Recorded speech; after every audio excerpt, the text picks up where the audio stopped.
School football playoffs from last night. All right, it's getting down to crunch time now. In Raleigh, independent schools title game between Charlotte Country Day and Ravenscroft. Ravenscroft came up here in Country Day, beat them in their backyard. Now that Country Day had to go down there for the championship game, look at this, the block punt. Elliott Walker blocks it. Jimmy West recovers for the touchdown. Oh, you like to get those, don't you? Ravenscroft tried to come back. Antoine Harris going down the sideline. Watch this. Cameraman, stay with that number 2. The deuce is loose. The deuce is loose. He would score. But Country Day, we congratulate Coach Bob Whitman and the Buccaneers. They beat Ravenscroft for the Independent School Championship 17-14. Way to go, guys. Welcome back to Football Friday. Independent School State Championships. D-Man, this week we presented Brian Keuster of Country Day our Player of the Year award, and I asked him, I said, Brian, what about Ravenscroft? And he says, well, despite the fact we're going to win, and so on and so forth, he was so nonchalant about the win part. Well, guess what? He was absolutely right. That's right. When he's made that statement, his coach looked like and said, yeah, coaches hate to hear that kind of stuff. You know, Paul, if you look back over the history of things, a lot of professional athletes, a lot of stars can never boast the fact that they had a high school state championship. Not many people get a chance to do it. Well, Charlotte Country Day, Raleigh, Ravenscroft, both players from these teams had a chance to say so tonight as they were ready to play for a state championship. But winning the state championship is another story. Let's take you to the highlights. Our John Roberts has the call.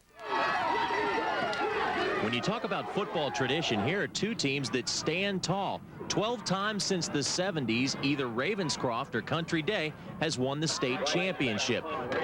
Ravens had it coming in, but the Bucks stopped him here. The punt is blocked by Jumbo Elliott Walker, and the Bucks led 7-0. The Ravens then showed why they were undefeated. Antoine Harris takes the ball and lets his legs do the rest of the work. A big, long touchdown tied the game up at 7 apiece. Brian Wilkins then kicked his first field goal of the season, a 39-yarder, and it gave the Bucks a 10-7 lead. Second half started out with who else but Antoine Harris going nearly 30 yards for a touchdown, and Country Day trailed by 4.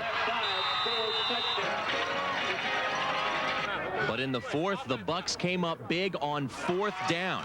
They needed a stop, and Luke Blythe was able to stop Antoine Harris.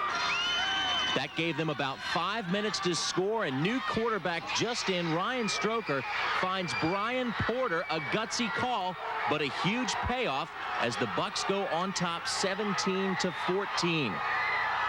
Wait a minute, though. The Ravens still had one last chance to score.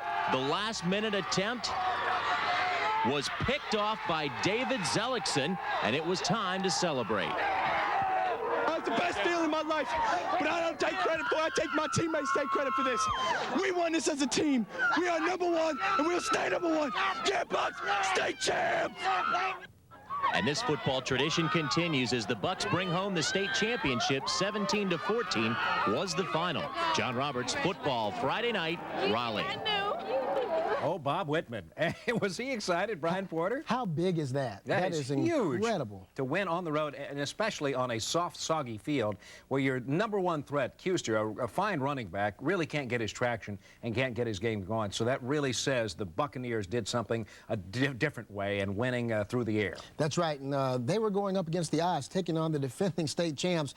That's a lot for a team to face, going up in their area and taking on the defending state champs. But Charlotte Country Day, they are for real. Indeed. Let's move on to